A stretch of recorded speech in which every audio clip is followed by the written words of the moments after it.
তেঁতুল এত টক, কে দিল তোর তেঁতুল গাছে? তেঁতুল এত টক, কাউয়া কেন কালো রে ভাই সাদা কেন বক? আল্লাহু আকবার। আচ্ছা মানুষ বলো দেখি, রাত্রি কেন কালো? চাঁদ সূর্য কোথা হতে পেল এত আলো? পশু পাখি কয় না কথা, মানুষ কেন কয়? বলো বলো এসব মানুষ কেমন করে হয়? ফুলগুলো সব নানা রঙের কেমন করে হয়? পাতাগুলো সবুজ বটে ফুলের মতো নয়। দুধ কেন হয় সাদা, মরিচ কেন লাল? আমগুলো সব পাকলে পরে কেমনে হয় তা লাল? আমরা সবাই বাস করি বা এই দুনিয়ার রঙে, হাতের লেখা আর চেহারা মিলে না কারো সঙ্গে। মিলে? কথা বলেন। সম্মানিত মুসলমান বন্ধুরা, এখানে যারা রয়েছেন, কারো বছর 50 বছর, কারো বছর 60 বছর।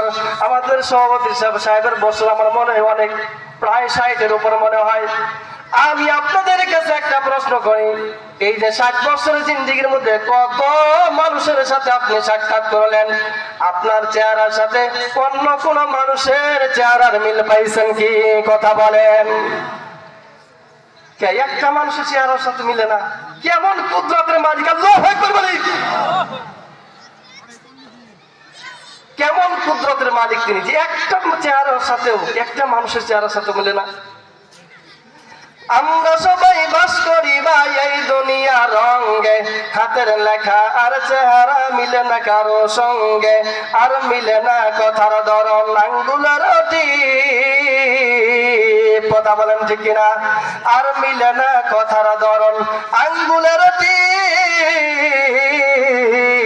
আমার আল্লাহ তাআলা একজন আছেন, প্রমাণ হলো ঠিক। আল্লাহু আকবার। কথা বলেন। হাতের আঙ্গুলের ছাপ। বাংলাদেশের মধ্যে আমরা বসবাস করতেছি কত কোটি মানুষ? কথা বলেন। যদি আপনারা কথা না বলেন বুঝবো যে মালিকের প্রশংসার প্রতি আপনারা দুর্বল। কথা বলেন। বাংলাদেশের মধ্যে মানুষ কত কোটি আছে? 18 কোটি। আমাদের নাগরিকত্ব কিসের মাধ্যমে আমাদের পরিচয়? কথা বলেন। আঙ্গুলের ছাপের মাধ্যমে আমাদের নাগরিকত্ব পরিচয়। ভারতের মধ্যে কত কোটি আছে? 130 কোটি। কে ভারতের মানুষও মানুষ, আমরাও মানুষের মানুষ। কে তাকে ছাপের সাথে আমাদের ছাপ একটু মিলার দরকার না? আচ্ছা বাদ দিয়ে দিলেন। 18 কোটি মানুষের মধ্যে এক আঙ্গুলের মধ্যে কেমন পেঁচি মারছে? আল্লাহু আকবার।